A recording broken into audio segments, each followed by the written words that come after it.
감사합니다. 오늘 주일 예배에 참여하신 모든 분들을 주님의 이름으로 축복하고 또 환영합니다. 각 가정에서 예배를 드리시는 분들은 자세를 바르게 하시고 또 복장을 갖추셔서 경건한 마음으로 하나님께 예배를 드리시되 끝까지 예배를 드릴 수 있기를 바랍니다. 또 이 시간에 예배를 참여하지 못하신 분들도 여러분들이 유튜브를 통해서 하나님 앞에 또 1시간 동안 경건한 마음으로 예배를 드릴 수 있기를 바랍니다. 자, 우리 다 같이 하나님의 말씀 함께 봉독하겠습니다. 신약성경 70페이지입니다. 마가복음 9장 35절에서 50절 말씀을 제가 봉독해 드리겠습니다.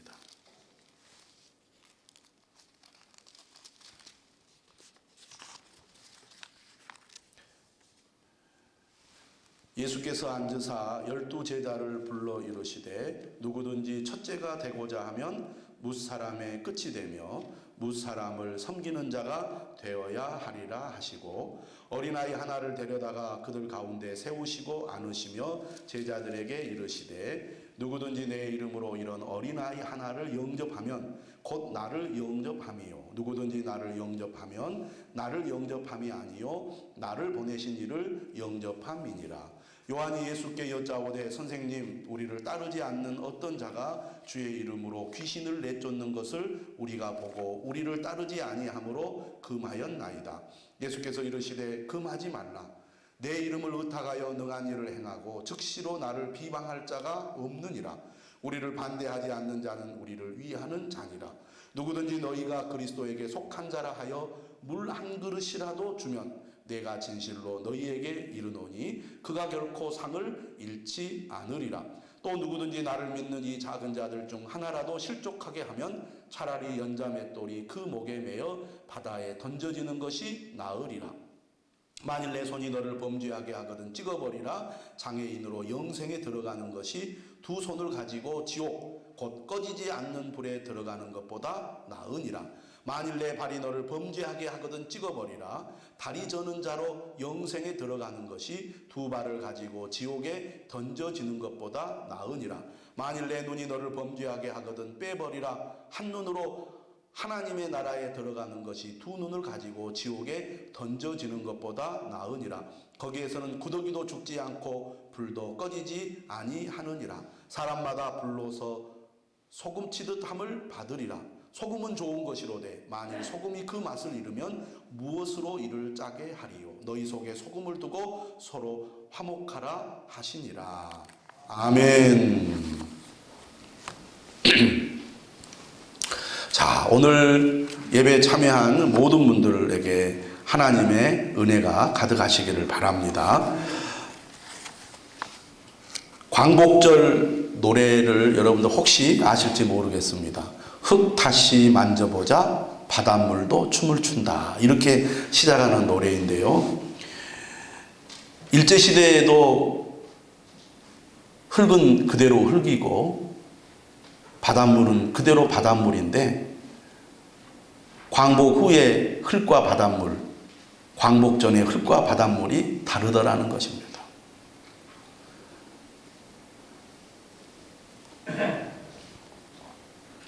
제가 아침에 예배당에 오는데 영산 강변도를 지나서 왔습니다.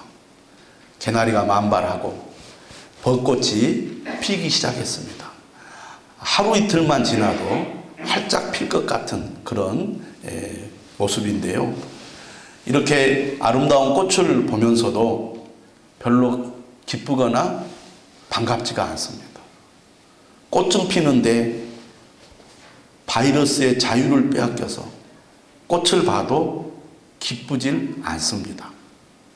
사람은 그만큼 심리적인 영향을 많이 받는 존재인 것 같습니다.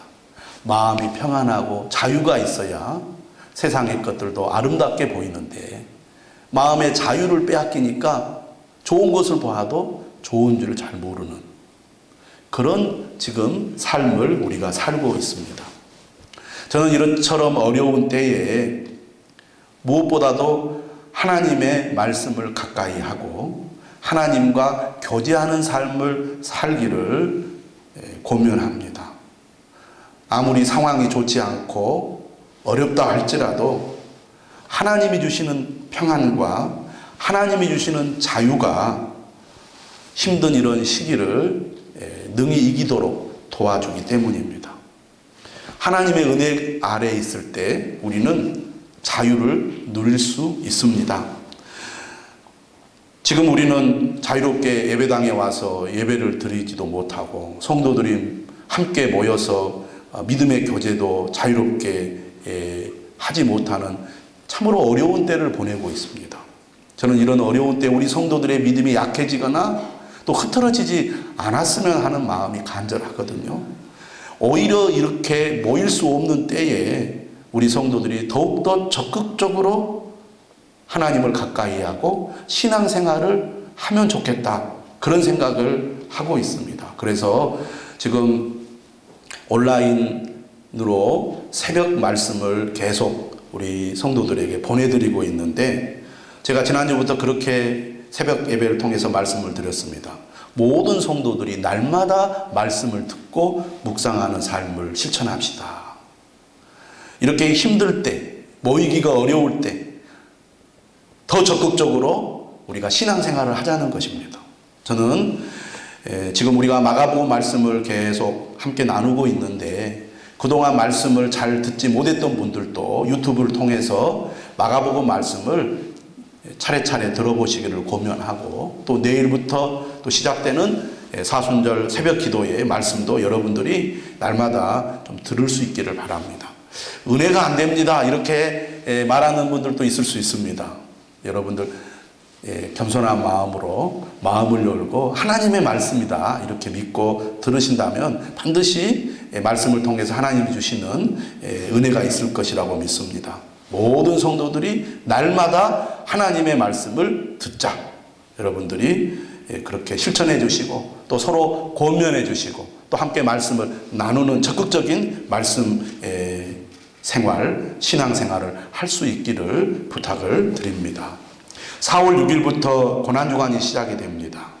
또 4월 12일은 부활절이죠. 지금 상황으로 보아서는 부활절이 되어도 우리가 자유롭게 예배 드리는 것이 쉽지 않을 것 같습니다. 이런 상황에서 우리가 좀 더 적극적인 태도를 가지고 하나님을 가까이 해야 되지 않을까 생각이 드는데요. 우리가 고난주간과 부활절을 앞두고 예수님께서 이 땅에 오신 이유가 무엇인지를 다시 한번 생각해 보아야 할 것입니다. 오늘 말씀을 통해서도 우리가 알 수 있듯이 예수님께서 이 땅에 오신 이유는 우리를 구원하기 위해서입니다. 우리에게 영생을 주시기 위해서죠. 우리에게 하나님의 나라를 주시기 위해서 이 땅에 오셨습니다. 오늘 본문 45절에 예수님께서 말씀하셨죠. 자기 목숨을 많은 사람의 대속물로 주려 함이니라. 대속물이라는 것은 다른 사람의 죄를 대신하여 속죄 제물이 되는 것을 말합니다. 예수님께서는 우리 죄를 대신하여 속죄 제물이 되셨습니다. 세 번째 순환 예고가 나오는 10장 34절에 보면 예수님께서 이렇게 예고하셨어요. 그들은 능욕하며 침뱉으며 채찍질하고 죽일 것이다. 예수님께서는 온갖 수치와 모욕을 당할 줄 알면서도 자발적으로 십자가의 길을 가셨습니다. 왜 예수님께서 이처럼 자발적으로 수치와 모욕의 길, 고난과 죽음의 길을 가십니까? 우리를 사랑하시기 때문이죠. 우리를 사랑하시기 때문에 우리를 위해 친히 희생을 하신 것입니다. 예수님께서는 십자가를 지기 위해 제자들과 함께 예루살렘으로 가게 됩니다. 예루살렘으로 가는 동안에 제자들이 보여준 모습은 매우 한심하고 답답했습니다. 그런데 사실 이러한 제자들의 모습이 곧 우리들의 모습이죠. 이러한 제자들을 위해서 십자가를 지신 분이 바로 예수님이십니다. 우리가 완벽하고 우리가 잘하기 때문에 예수님께서 우리를 사랑하시고 우리를 위해 죽으신 것이 아니라는 거죠. 마가복음에 나오는 제자들처럼 한심하고 답답한 그런 모습을 보이고 있음에도 불구하고 우리를 사랑하셔서 우리를 위한 대속물이 되신 것입니다. 오늘 예수님께서는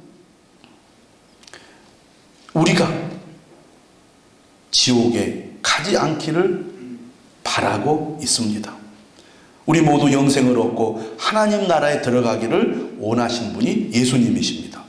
43절 이하의 말씀을 보면 예수님의 말씀이 매우 과격하다는 것을 알 수가 있어요.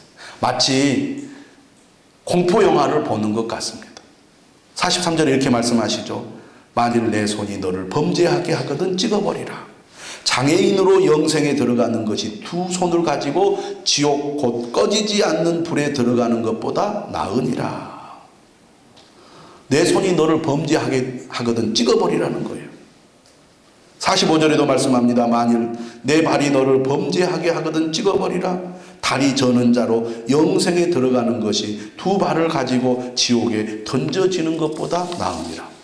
46절도 말씀합니다. 만일 내 눈이 너를 범죄하게 하거든 빼버리라. 한 눈으로 하나님의 나라에 들어가는 것이 두 눈을 가지고 지옥에 던져지는 것보다 나으니라. 예수님께서 왜 이런 말씀을 하실까요? 우리가 절대로 지옥에 가서는 안 되기 때문입니다. 43절 이하에서 예수님께서는 사람이 무엇 때문에 지옥에 간다고 말합니까?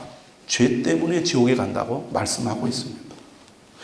과장되고 극단적인 표현을 사용하는 예수님의 말씀에는 절대로 지옥에 가서는 안 된다는 주님의 뜻이 담겨져 있습니다. 손과 발과 눈은 무엇을 가리킵니까? 인간이 정상적인 삶을 사는데 꼭 필요한 신체 부위죠. 눈은 죄를 짓도록 자극받는 것입니다. 손과 발은 우리로 하여금 행동으로 죄를 짓게 하는 신체 부위지요. 지옥에 가지 않을 수만 있다면 손과 발과 눈을 제거해 버리라고 예수님은 매우 무시무시한 말씀을 하고 있습니다. 43절 이하에서 예수님은 지옥을 어떤 것으로 표현합니까? 첫째는 지옥을 가리켜서 꺼지지 않는 불이라고 말씀합니다.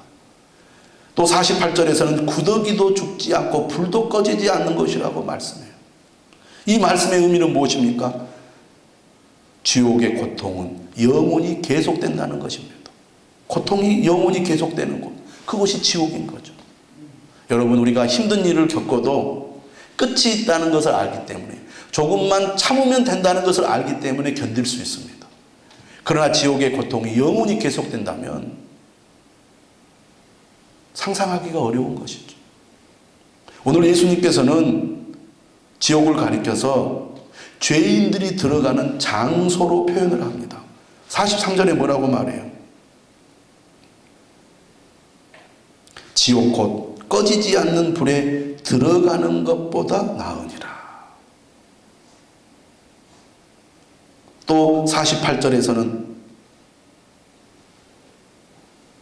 거기에서는 구더기도 죽지 않고 불도 꺼지지 않는다고 말씀하세요. 예수님께서는 지옥을 실제로 존재하는 곳으로 묘사하고 있다는 것입니다. 만약에 그것이 상상 속에 있는 것이라면 주님이 굳이 이렇게 매우 강한 어투로 말씀을 하실 이유가 어디 있겠습니까?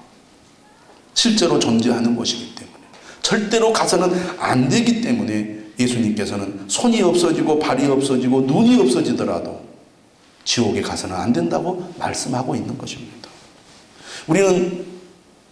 우리가 경험해보지 않았기 때문에 설마 그런 것이 있겠느냐라고 생각을 합니다. 우리는 예수님이 어떤 분이신지를 압니다. 예수님이 어떤 분인지 알기 때문에 그분의 말씀을 우리는 믿습니다. 예수님께서 하신 말씀을 믿는다면 우리는 예수님께서 지옥에 대해서 하신 말씀도 믿어야 한다는 것이죠. 예수님께서는 우리가 지옥에 가지 않도록 하기 위해서 이 땅에 오신 분입니다. 또 오늘 45절과 47절을 보면 지옥에 던져진다, 이런 표현을 사용하고 있습니다. 지옥에 던져진다. 내가 자발적으로 들어가는 것이 아니라는 것이죠. 던져진다는 것은 무엇을 말합니까? 내 의지와 내 뜻과 관계없이 죄인들이 가는 곳이라는 거죠. 세상에 지옥에 가고 싶은 사람이 어디 있겠습니까? 하지만 가기 싫다고 안 갈 수 있는 것도 아니라고 말씀하는 거예요. 지옥에 던져진다. 죄의 형벌이 내려지는 곳, 이곳이 지옥이라는 것이죠. 오늘 예수님께서는 지옥의 반대 개념으로 영생을 말씀하고 있습니다. 영생을 얻는다. 영생에 들어간다. 또 하나님의 나라에 들어간다고 말씀하고 있습니다. 영생을 얻는 것과 하나님의 나라에 들어가는 것은 동일한 개념이라고 예수님은 설명하는 것이죠. 예수님께서는 우리가 지옥에 가지 않고 영생을 얻고 하나님 나라에 들어가도록 하기 위해서 이 땅에 오셨습니다. 십자가에 매달려 죽으신 것이죠. 예수님께서는 10장 15절에서 말씀하십니다. 누구든지 하나님의 나라를 어린아이와 같이 받들지 않는 자는 결단코 그곳에 들어가지 못하리라. 어린아이는 어떤 존재입니까? 부모를 전적으로 의지하는 존재죠. 믿음이란 어린아이처럼 하나님을 전적으로 의지하는 것을 가리킨다는 것입니다. 하나님을 전적으로 의지하는 믿음으로 하나님의 나라에 들어간다는 것이죠. 10장 24절과 25절에서 예수님 또 말씀하십니다. 얘들아, 하나님의 나라에 들어가기가 얼마나 어려운지 낙타가 바늘기로 나가는 것이 부자가 하나님의 나라에 들어가는 것보다 쉬우니라고 말씀하고 있습니다. 부자는 천국에 가기가 거의 불가능하다, 이런 식으로 말씀하신 거예요. 제자들이 이 말씀을 듣고 깜짝 놀라죠. 그러면 누가 들어갈 수 있는가? 예수님께서 말씀하시죠. 사람으로는 할 수 없을 때 하나님으로는 할 수 있다. 그만큼 부자가 하나님의 나라에 들어가는 것이 어렵다는 얘기죠. 하나님 나라, 영생의 가장 걸림돌이 뭐냐? 재물에 대한 욕심이라는 것입니다. 재물을 움켜쥐고 있으면 지옥으로 갈 수밖에 없다는 것이죠. 왜 그렇습니까? 그들은 하나님이 아니라 재물을 믿는 자, 재물이 그들에게 하나님이 되기 때문에 그렇습니다. 예수님은 해결책으로 하늘의 보물을 쌓으라고 말씀하고 있습니다. 오늘날 세상 사람들이 재물에 욕심을 가지고 오직 재물을 얻는 것에만 관심을 가지고 살아간다면 결국은 하나님은 멀어질 수밖에 없고 믿음은 멀어질 수밖에 없는 것이죠.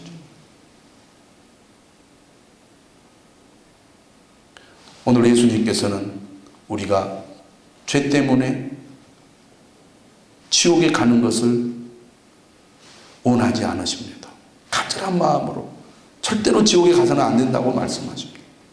영생을 얻고 하나님 나라에 들어가기를 원하시는 분이 예수님이십니다. 우리를 사랑하시기 때문에 이런 말씀을 하고 계시는 것이죠.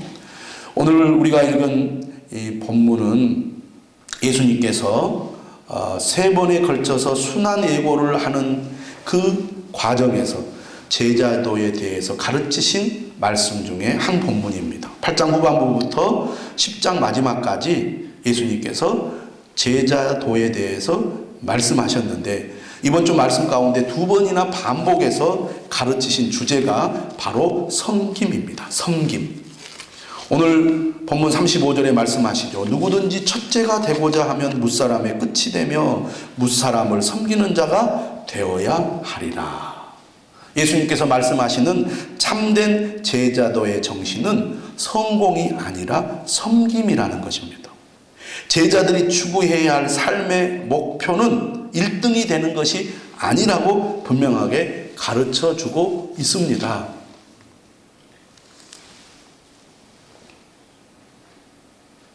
예수님께서 10장 42절 이하에서도 말씀하시죠. 이방인의 집권자들이 그들을 임의로 주관하고 그 고관들이 그들에게 권세를 부리는 줄을 너희가 알거니와 너희 중에는 그렇지 않을지니 너희 중에 누구든지 크고자 하는 자는 너희를 섬기는 자가 되고 너희 중에 누구든지 으뜸이 되고자 하는 자는 모든 사람의 종이 되어야 하리라. 그러면서 10장 45절에 인자가 온 것은 섬김을 받으려 함이 아니라 도리어 섬기려 하고 자기 목숨을 많은 사람의 대속물로 주려 함이니라. 이렇게 말씀하고 있습니다. 누구든지 크고자 하는 자는 너희를 섬기는 자가 되고 너희 중에 누구든지 으뜸이 되고자 하는 자는 모든 사람의 종이 되어야 하리라. 이렇게 말씀하고 있습니다. 모든 사람의 종이 되라는 거예요. 이게 섬김의 정신입니다. 그래서 오늘 9장 35절에서도 첫째가 되고자 하면 뭇사람의 끝이 되며 뭇사람을 섬기는 자가 되어야 하리라 말씀하고 있는 거죠. 두 번이나 왜 반복했을까요? 예수님께서 이처럼 제자의 길이란 제자가 된다는 것은 섬기는 자가 되는 것이라고 분명히 말씀하고 있음에도 불구하고 여전히 예수님의 말씀을 깨닫지 못하고 있기 때문에 그렇습니다. 사람은 높아지려고 하고 인기를 얻으려고 하고 군림하려고 합니다. 우리가 진정으로 예수님을 믿는 사람입니까? 진정으로 예수님을 따르는 제자입니까? 그러면 예수님을 본받아 섬기는 삶을 실천해야 됩니다. 종이 되는 것을 싫어한다는 거죠. 뭔가 지시하고 또 편하고 쉽게 어떤 일을 하려고 해요. 내가 왜 그런 일을 해야 됩니까? 내가 그런 일을 하려고 교회 나온 줄 아세요? 왜 나한테 굳은 일을 시키십니까? 하기 싫습니다. 그런 말을 하고 그런 태도를 가지고 섬기지 않으려는 사람이 있어요. 진짜 예수님을 믿는 사람, 예수님을 믿는 것이 무엇인지 아는 사람, 하나님의 은혜를 알고 누리는 사람은 남이 보이지 않는 데서 모든 사람의 종이 되어 굳은 일도 마다하지 않고 기쁨으로 섬기는 사람입니다. 사람들은 뭔가 다른 사람들로부터 주목을 받고 다른 사람들로부터 존경을 받고 다른 사람들로부터 인정을 받는 것을 하려고 하지 보이지 않는 데서 정말 허드렛 일을 하는 것 같은 어떻게 보면 다른 사람들에게 좀 무시받는 것 같은 그런 일은 절대로 안 하려고 합니다. 자존심이 상하고 기분이 나쁘다는 거죠. 그런데 정말 내 믿음이 커질수록 내가 교회에서 맡은 역할이 더 클수록 더 겸손한 마음으로 더 자신을 낮추고 종이 되어서 섬기는 자가 되어야 합니다. 어떤 사회이든지 어떤 집단이든지 어떤 공동체이든지 이처럼 섬기는 사람이 없으면 돌아가지 않게 되어 있습니다. 예를 들면 젊은 아이들이 두 사람이 같이 이제 한 방을 얻어서 삽니다. 근데 둘 다 섬기는 것을 싫어해. 그러면 그 집은 며칠 만에 돼지우리가 돼버립니다. 아무도 치우려고 하지를 않아요. 음식 먹고 설거지도 안 해. 그 다음에 막 과자나 뭘 먹고 그대로 놔둬. 옷도 빨지도 않고 막 구석에다 쳐박아. 그러면 며칠 사이에 사람이 살 수 없는 더러운 장소가 돼버리는 거예요. 너도 안 하니까 나도 안 한다. 이러면 사람이 살 수 없는 것이 되죠. 만약에 정상적인 가정이 그런 곳이 된다면 어떻게 되겠습니까? 네가 하면 나도 하겠다. 네가 한 만큼 나도 하겠다. 계속 그런 식의 태도로 서로 가정생활을 한다면 가정은 정말 편안하게 쉼을 누리는 곳이 되지 못하고 늘 불편하고 고통스러운 장소가 될 것입니다. 그런데 누군가 내가 섬겨야 되겠다. 이런 마음을 가지고 정말 열심히 섬기잖아요. 여러분 집안에 여러 자녀들이 있는 시절을 한번 생각해 보십시오. 이 자녀 저 자녀 이런 말씀 저런 말씀 피우고 그냥 아무것도 안 하고 어지러 놓기만 하고 사고만 치잖아요. 그런데 어머니의 그 헌신적인 섬김 때문에 가정이 돌아가는 겁니다. 자녀들이 많아도 그 섬김이 있기 때문에 가정이 화목한 거예요. 그런데 우리가 직장에서나 가정에서나 교회에서도 마찬가지죠. 모든 사람이 종이 되어서 섬기려고 할 때 그곳이 정말 따뜻한 곳이 되고 화목한 곳이 돼요. 교회를 손님으로 다니게 되면요, 섬기려고 하지 않습니다.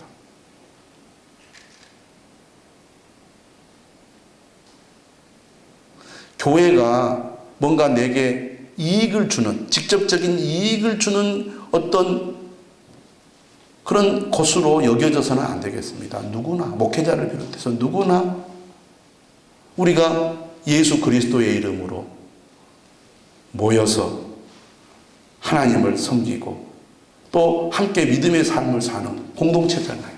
모두가 다 내가 정말 주님의 제자로서 섬기는 마음을 가지고 자기에게 맡겨진 일, 최선을 다해 섬겨야 됩니다. 저 사람은 왜 안 하지?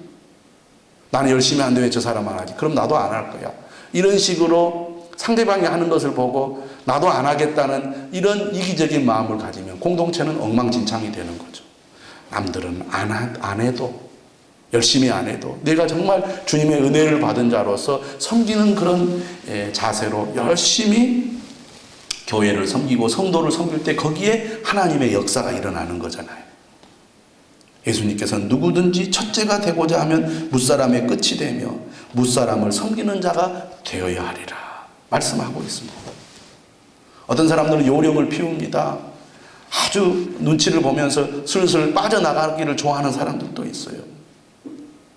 그런데요, 그런 것들을 보면서 화를 내거나 또 짜증을 내거나 불쾌하게 생각할 필요 없습니다. 우리는 하나님께서 보고 계신다는 것을 믿는 사람이에요. 하나님이 알고 계신다는 것을 믿는 사람이에요. 진정으로 주님의 제자는 사람을 보고 일하지 않고 하나님을 바라보고 일하는 사람이죠. 37절에 말씀하죠. 누구든지 내 이름으로 이런 어린아이 하나를 영접하면 곧 나를 영접함이요. 누구든지 나를 영접하면 나를 영접함이 아니요 나를 보내신 이를 영접함이니라. 어린아이는 어떤 존재입니까? 정말 하찮은 존재였어요. 당시에는. 여러분, 우리가 사람을 상대할 때 그 사람이 힘이 있어요. 영향력이 있어요. 나에게 도움이 되고 유익이 되면 우리는 그 사람에게 잘하게 되어 있습니다. 그러나 상대방이 나에게 아무 이득이 되지 않고 도움이 되지 않으면 무시하게 되어 있다고 말해요. 함부로 하게 되어 있어요. 상대방이 힘이 없다? 그러면 우리는 가진 힘으로 상대방을 미쳐버립니다. 그런데 예수님 뭐라고 말씀하십니까? 누구든지 내 이름으로 이런 어린아이 하나를 영접하면, 힘이 없는 자, 어떻게 보면 하찮은 존재와 같은 이런 어린아이 하나를 영접하는 것이 곧 주님을 영접하는 것이라고 말씀하고 있습니다. 가장 작은 자에게도 섬기는 자가 되어야 한다는 것이죠. 두 번째, 참된 제자도의 정신은 동역자 정신이라고 말씀하고 있습니다. 오늘 본문 9장 38절에서 40절의 말씀을 보십시오. 예수님의 제자인 요한이 예수님께 질문을 합니다. 선생님, 우리를 따르지 않는 어떤 자가 주의 이름으로 귀신을 내쫓는 것을 우리가 보고 우리를 따르지 아니함으로 금하였나이다. 그러자 예수님께서 금하지 말라. 내 이름을 의탁하여 능한 일을 행하고 즉시로 나를 비방할 자가 없느니라. 우리를 반대하지 않는 자는 우리를 위하는 자니라. 이렇게 말씀을 하셨어요. 자, 이 말씀의 배경은 이렇습니다. 예수님께서 변화산에 있을 때 9명의 제자들이 귀신을 내쫓지 못했습니다. 그래서 사람들에게 비난을 받았죠. 한편으로 말하면 쪽팔렸습니다. 그런데 예수님의 12제자가 아닌 어떤 사람들이 귀신을 내쫓은 거예요. 그러자 이 제자들이 시기심이 발동했습니다. 너희는 누구의 허락을 받고 주님의 이름으로 귀신을 내쫓느냐? 하지 말아라. 우리만이 예수님의 이름으로 귀신을 내쫓는 그런 권한을 가지고 있다. 텃세를 부리는 것이죠. 우리에게 기득권이 있다는 것입니다. 우리 그룹 안에 없기 때문에 당신들은 그렇게 할 권리가 없다 하고 못하게 했던 것입니다. 그렇게 한 이유는 어디에 있어요? 시기심 때문인 거죠. 질투한 거예요. 나보다 잘하는 사람을 보면 사람이 시기하게 되어 있습니다. 제자들은 귀신을 내쫓는 하나님 나라의 일에 관심을 갖기보다는 독선과 시기심으로 사람의 일에 더 많은 관심을 보이고 있습니다. 예수님은 그들을 향하여 우리를 반대하지 않는 자는 우리를 위하는 자라고 말씀하시면서 제자들의 편협한 생각을 교정하고 있습니다. 그리스도 안에 있는 동역자 정신을 강조한 것이죠. 우리가 교회 안에서 어떤 일을 할 때 어떤 사람이 나보다 더 잘해요. 나보다 잘난 것 같지 않는데 더 잘해요. 다른 사람들에게 칭찬을 받아요. 다른 사람들의 주목을 받아요. 시기심이 생겨가지고 뒤에서 비방하고 회방을 놓고 못하게 합니다. 그래서는 안 된다는 거죠. 진정으로 주님의 제자가 되어 섬기는 삶을 실천하는 사람은 어떤 사람이냐? 다른 사람이 잘할 때, 열심히 할 때 옆에서 도와주는 사람이 되어야 한다는 겁니다. 혹 그 사람만 빛이 나고 나는 전혀 드러나지 않더라도 우리는 사람을 보고 일하는 사람이 되어서는 안 된다는 거죠. 하나님이 보고 계신다는 거예요. 하나님이 알고 계신다는 거예요. 그래서 남을 돕는 일, 남을 이렇게 지원하는 일을 우리가 싫어해서는 안 됩니다. 다른 사람이 잘했을 때 박수 쳐줄 줄 알아야 되고요. 칭찬할 줄 알아야 되고요. 옆에서 협력하는 자가 돼야지. 잘난 것도 없는데 저 사람만 빛이 나고 저 사람만 인기를 끌고 저 사람만 높아지네. 아이고 나 저 꼴 못 보겠어. 은근히 방해할 거야. 은근히 뒷담화를 깔 거야. 은근히 잘 안 되기를 바라는 마음으로 뭔가 잘못되면 저 사람 그럴 줄 알았어. 이런 식으로 뒤에서 험담이나 하는 그런 사람이 돼서는 안 된다는 거예요. 함께 협력해서 선을 이루고 함께 협력해서 하나님 나라의 일을 해나가는 그런 사람이 되어야 합니다. 꼭 내가 주인공이 되어야 잘하는 것이라고 생각하면 안 된다는 거죠. 너무나 많은 사람들이 성공하는 것, 1등이 되는 것을 중요하게 여깁니다. 그런데 주님은 오히려 섬기는 자가 높임을 받을 것이고 섬기는 자가 주님의 인정을 받을 것이라고 말씀하고 있습니다. 41절에 뭐라고 말해요? 누구든지 너희가 그리스도에 속한 자라 하여 물 한 그릇이라도 주면 내가 진실로 너희에게 이르노니 그가 결코 상을 잃지 않으리라. 오히려 주님의 이름으로 귀신을 쫓아내는 그런 사람들을 보고 물 한 그릇이라도 주는 그런 사람이 되어야지. 하지마. 당신이 무슨 권한으로 그런 일을 해? 이건 우리만 할 수 있어. 이런 식으로 방해하고 오히려 비난하는 그런 일을 하지 말라는 겁니다. 물 한 그릇, 어떻게 보면 작은 섬김이지만 주님의 이름으로 주님을 위하여 일하는 사람들에게 물 한 그릇이라도 내가 주면, 그들을 섬기면 결단코 상을 잃지 않을 것이라고 말씀하고 있습니다. 오늘 우리는 사람의 인정이나 사람의 칭찬보다는 하늘의 상을 바라보고 일을 해야 될 것입니다. 섬김의 마음을 따라 예수님의 이름으로 하나님 나라 사역을 감당하는 자들을 시기하는 일은 어리석은 일이라는 거예요. 오히려 그리스도 안에서 동료를 섬겨주는 그런 행동을 하라는 것입니다. 42절은 말합니다. 또 누구든지 나를 믿는 이 작은 자들 중에 하나라도 실족하게 하면 차라리 연자맷돌이 그 목에 매여 바다에 던져지는 것이 나으리라. 오늘 예수님은 매우 끔찍한 말씀을 하시는 거예요. 끔찍한 말씀. 나를 믿는 이 작은 자들, 개역 한글판에서는 소자라고 번역을 했습니다. 여기서 이 작은 자들은 어떻게 보면 존재감이 없는 사람들이죠. 하찮은 사람들입니다. 어린아이이기도 하고 또 믿음이 약한 자들일 수 있습니다. 여러분, 어린아이일수록 상처를 받기가 쉽습니다. 어렸을 때 받은 상처가 평생을 가는 거예요. 그러니까 약한 사람일수록 우리가 세심한 주의를 기울여서 섬겨야 된다는 얘기입니다.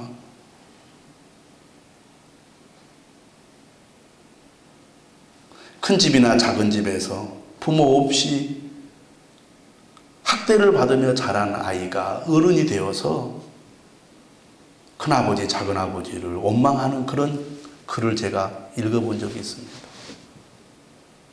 저 아이가 부모도 없이 우리 집에 얹혀 사는데 꼴 보기 싫거든요. 내 자식도 꼴 보기 싫은데 남의 자식은 아무리 조카라고 할지라도 더 보기 싫을 거 아니에요. 미운 짓 안 할 수가 없죠. 애들이 자라면서. 근데 함부로 우리가 말할 수 있거든요.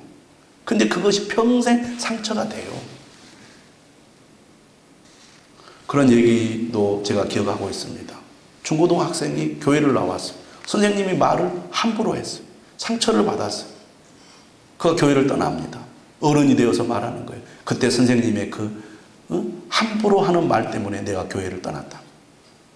그런 일들이 일어난다는 거죠.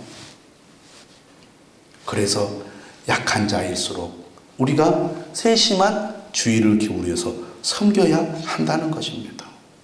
신종 코로나 바이러스 때문에 정말 많은 사람들이 어려움을 겪고 있습니다. 전 세계가 하나로 연결되어 있다는 것을 느끼게 해주는 게 이번 신종 코로나 바이러스 사건이에요.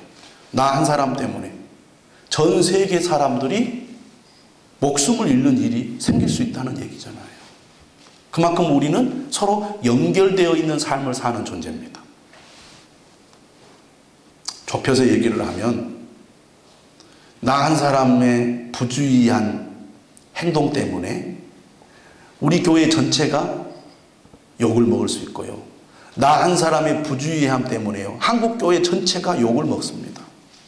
지난 한 주간 조용히 잘 넘어갔어요. 다행이다 했는데 토요일 날 이단 교회가 또 사고를 쳤습니다. 물론 그들도 영상 예배를 드렸어요. 그런데 교회 직원들이 이제 출근하고 이제 소위 말해서 직장 생활 하는 거죠. 거기는 큰 교회다 보니까. 근데 그 중에 누가 걸려가지고 가족들에 의해서 10명이 넘게 퍼졌잖아요. 왜 그럴까? 다른 직장들은 덜 걸리는데. 물론 대부분의 교회는 거의 지금 확진자가 발생하지 않습니다. 그런데 이처럼 한두 교회가 사고를 치는 것은 뭐 때문일까 제가 생각을 해봤어요. 역시 부주의함 때문이다. 부주의함. 설마 별일이 일어나겠느냐. 그런 생각을 우리가 할 수 있다는 거예요. 그런데 만약에 설마가 사람 잡는다고 나 한 사람의 부주의함 때문에 만약에 감염이 된다. 그러면 한국교회 전체가 어려움을 겪는 거예요. 지금 빨리 이 어려운 시기가 지나가서 우리가 모여서 예배를 드려야 되잖아요. 그런데 한 사람의 부주의함, 까짓건 괜찮아요 하면서 막 함부로 우리가 부주의하게 행동해가지고 만약에라도 걸리면 어떻게 할 거예요? 그 한국교회 전체 1000만이 넘는 한국교회 전체에 내가 피해를 주는 사람이에요. 어마어마한 피해예요. 그래서 우리가 사회적인 거리를 두고 예배를 드리러 올 때도 정말 조심해야 됩니다. 조심해야 돼요. 다행히 우리 지역은 감염자가 없어서 이런 일이 안 생기는데 수도권은 진짜 조심해야 되는 거거든요. 그래서 혹시 조금 뭔가 위험해 보인다, 가능성이 있다. 그러면 격리를 해서 교회에 피해를 주지 않도록 해야 됩니다.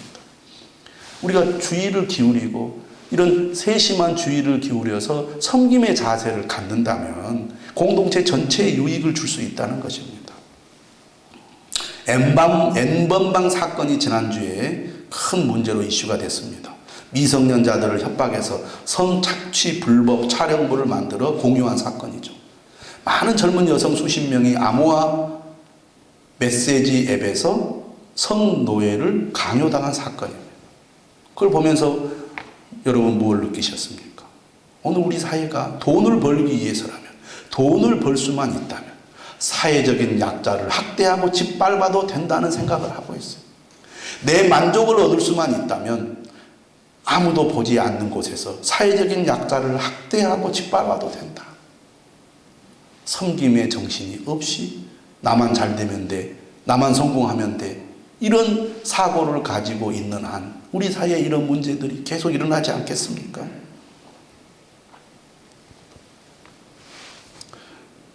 오늘 예수님께서는 동료 그리스도인에 대한 제자도의 정신을 지속적으로 강조하고 있습니다. 과장법을 써서 죄를 근절하라고 가르치십니다. 43절에서 48절의 말씀은 손과 발, 눈으로 작은 자들을 실족하게 하지 말라는 말씀이에요. 신체의 일부를 베어버리는 것과 같은 강한 결단력으로 삶 속에 있는 죄악의 마음을 근절해야 한다는 것입니다. 섬김이 아닌 성공을 추구하려는 마음과 동료에 대한 편협한 생각과 시기심을 버리라는 것입니다. 오늘 50절은 이렇게 결론 짓습니다. 소금은 좋은 것이로되 만일 소금이 그 맛을 잃으면 무엇으로 이를 짜게 하리요? 너희 속에 소금을 두고 서로 화목하라 하시니라. 소금은 고대 사회로부터 인류에게 없어서는 안 되는 매우 귀중한 것이죠. 없으면 안 되는 것입니다. 근데 이 소금은요, 자신을 녹여서 음식물의 맛을 내고 자신을 녹여서 부패를 막는 일을 합니다. 소금이 그 짠맛을 밖으로 배출하지 않고 자신을 녹이지 않는다면 아무 의미가 없는 거죠. 소금은 귀하고 가치 있는 것이지만 자신을 녹여야만 그 가치를 드러내는 거예요. 자신이 사라지고 없어져야 빛을 내는 것이 소금입니다. 희생을 통한 섬김, 이 섬김이 공동체를 살린다는 것입니다. 희생하지 않는 섬김이란 있을 수 없는 얘기죠. 소금의 짠맛은 무엇을 가리킵니까? 다른 사람을 섬김으로 공동체를 살리는 희생과 헌신을 가리키는 겁니다. 아무 희생도 없이 어떤 일을 이루어내려고 하는 것, 있을 수 없는 일이라는 거죠. 예수님께서는 오늘 말씀하십니다. 너희 속에 소금을 두고 서로 화목하라. 희생을 통한 섬김의 사람이 되라는 것입니다. 서로 이기적인 마음으로 내가 왜 그렇게 해야 돼 하면은 어떤 사회, 어떤 공동체든지 하나 되기가 어렵고 화목하기가 어렵습니다. 가정에서도 마찬가지고 직장에서도 마찬가지고 교회에서도 마찬가지입니다. 소금이 되어야 합니다.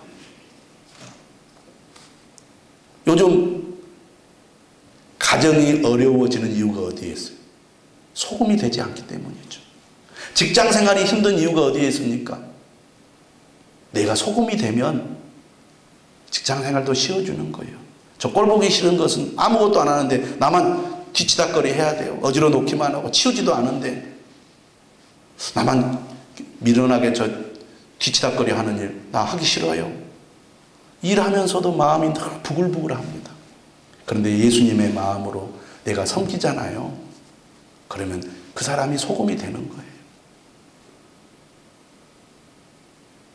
교회에서도 마찬가지입니다. 저는 여러분들이 여러분 속에 소금을 두고 서로 화목하는 자가 될 수 있기를 바랍니다. 진정으로 우리가 소금과 같은 섬김을 할 때 믿음의 공동체가 참으로 화목한 공동체가 될 줄로 믿습니다. 가정에서, 직장에서, 교회에서 너희 속에 소금을 두고 서로 화목하는 진정한 주님의 제자가 되시기를 주님의 이름으로 축원합니다. 우리 다